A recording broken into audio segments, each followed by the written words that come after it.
कि जो भी गड़बड़ है 2019 में स्टेट पास नहीं है, जिसका पीजी 2019 के बाद है, वो सब बिहार के बाहर का कैंडिडेट है। हमको कहना है कि जो आप वैकेंसी निकाले हैं उसमें न्यूज वाला को भी लाती है, उसमें सीटेड फेल वाला भी है, डीएलएड फेल वाला भी है, कुछ बीएड का भी है। आप बताइए। हमारे कंप्यूटर साइंस सब्जेक्ट में बहुत सारे फर्जी अभ्यर्थी है जो अंदर आ गए हैं, जिसके वजह से जो सही जेन्युइन कैंडिडेट है वो सड़क पे भटक रहे हैं। अनियमितता है उनको भी दूर कीजिए, नहीं तो एक बड़े आंदोलन के लिए फिर आप बिहार में एक बड़े आंदोलन के लिए तैयार रहिए। शिक्षक बहाली के लिए परीक्षा का आयोजन कराया गया था, जिसके साथ ही आयोग के द्वारा दुर्गा पूजा से पूर्व रिजल्ट भी जारी कर दिया गया है। लेकिन आयोग के द्वारा रिजल्ट जारी होते ही अब अभ्यर्थियों में खासा आक्रोश देखने को मिल रहा है। बड़ी संख्या में आक्रोशित अभ्यर्थी बीपीएससी कार्यालय के समक्ष पहुंचकर प्रदर्शन करते नजर आ रहे हैं। इसके साथ ही प्रदर्शनकारी अभ्यर्थियों का क्या कुछ कहना है, आइए सुनाते हैं। ये कौन सा तरीका हुआ?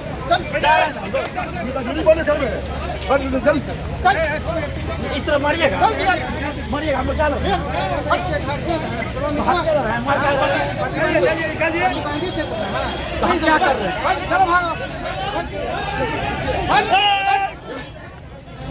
नाम पवन कुमार बछाली जैसे है। हमको कहना है कि जो आप वैकेंसी निकाले हैं उसमें न्यूज वाला को भी लाती है, उसमें सीटेड फेल वाला भी है, डीएलएड फेल वाला भी है, कुछ बीएड का भी है। आप बताइए कि जब ऐसा ही करना था, आप आदमी वैकेंसी नहीं देते, आप नियोजित वाला को रोज पहले से नौकरी में है, उसका फिर आप लोग को उसी में पर दे दिया है, उसको तो डिपार्टमेंटल होता है, उसको पर तो उसमें आगे बढ़ता है, प्रमोशन होता है। हम लोग को ही रिजल्ट पर क्यों फ्रेशर पर ला दिया गया? उसको तो हटाना चाहिए। बिल्कुल प्रसाद से निवेदन है मेरा, मैं उनको सर रिक्वेस्ट करता हूं सर कि आप सर जो भी रिजल्ट दिए हैं उनमें जो भी 2019 के अभ्यर्थी नहीं है स्टेट पास, उनको सर बाहर कीजिए सबसे पहले।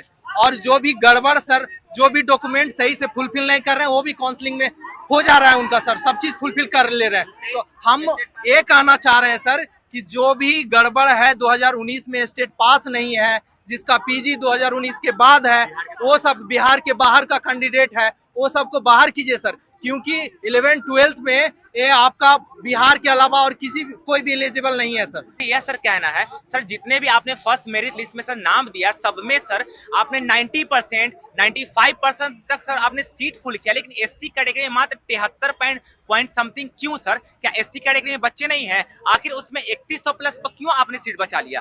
जबकि एससी कैटेगरी में इतने बच्चे हैं कि सर फुलफिल किया जा सकता है, लेकिन उसके बाद भी आपने एससी कैटेगरी वालों को सर इतना अन्याय क्यों किया? मेरा जो विषय है कंप्यूटर साइंस विषय है और हम 9 से 12th के शिक्षक के लिए अभ्यर्थी हैं। तो हमारे कंप्यूटर साइंस सब्जेक्ट में बहुत सारे फर्जी अभ्यर्थी है जो अंदर आ गए हैं, जिसके वजह से जो सही जेन्युइन कैंडिडेट है वो सड़क पे भटक रहे हैं सर। हम लोग 4 साल से मेहनत कर रहे थे सर। अभी ऐसा हुआ है सर कि 9 से 12 क्लास में जो भी एग्जाम देना था वो सिर्फ बिहार के निवासी होने चाहिए थे। ये जो हमारे स्टेट 2019 का नोटिफिकेशन, उसमें साफ लिखा है भारत का नागरिक हो तथा बिहार राज्य के निवासी हो। तो बिहार राज्य से बाहर के जो बच्चे हैं 9 से 12th में, वो कैसे एग्जाम दे दिए? अभी जो मेरिट लिस्ट औपबंधिक रूप से जारी हुआ उसमें एक ही अभ्यर्थी का अगर +2 में है तो उसी में से हजारों अभ्यर्थियों का प्राइमरी में भी हो गया है, 9th-10th में भी हो गया, जबकि विज्ञापन में ऐसा नहीं था। विज्ञापन में क्या था, 11th-12th में अगर किसी का हो गया है सिलेक्शन तो उनका 9th-10th या उससे नीचे में नहीं होगा। तो इस तरह से ये अनियमितता हुई है। और दूसरी बात, इसके अलावा जो दूसरी बात है कि जो सीटेड अपियरिंग, बीएड अपियरिंग या डीएलएड अपियरिंग में भरे थे, उन सब का मार्कशीट पहले अपलोड करा लिया जाना चाहिए था। जो उसमें पास होते उन्हीं लोगों का रिजल्ट जारी होना चाहिए, मेरिट लिस्ट में उन्हीं लोग का नाम होना चाहिए। लेकिन CTET appearing, BEd appearing, DElEd appearing वाले का मार्क्स अपलोड नहीं कराया गया और मेरिट लिस्ट जारी कर दिया गया, जिसके वजह से जो सीटेड फेल भी कर गए, बीएड अपियरिंग वाले फेल भी कर गए बीएड में या डीएलएड में फेल कर गए, या किन्हीं का रिजल्ट नहीं आया अभी तक, उनका भी मेरिट लिस्ट में नाम हो गया और काउंसलिंग में वो लोग बाहर हो रहे हैं। और ऐसी परिस्थिति में सीटें, हजारों सीट खाली रह जाएगा। सरकार से मांग कर रहे हैं कि आप इसमें जो भी अनियमितताएं हैं, जो भी आरोप लग रहे हैं, उन सब की जांच कीजिए और अभ्यर्थियों के साथ न्याय कीजिए।